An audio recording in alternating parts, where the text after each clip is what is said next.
Lutsifer asli farishta edi. Yiqilib iblisga aylandi va jahannamga hukmronlik qila boshladi.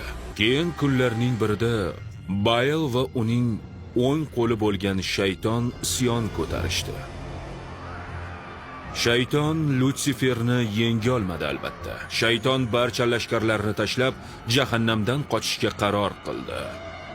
Ammo Lutsiferning xazinasi Kaylumni o'zi bilan olib ketdi.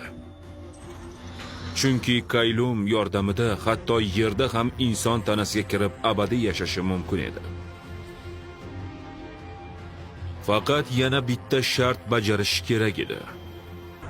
Jahannamdan Kaylum bilan qochgan shayton Lutsifer tomonidan uni ta'qib qilish uchun yuborilgan iblislardan qochish uchun chaqmoq ostiga yashirindi. Lekin qochayotganda Kaylumni yo'qotib qo'ydi.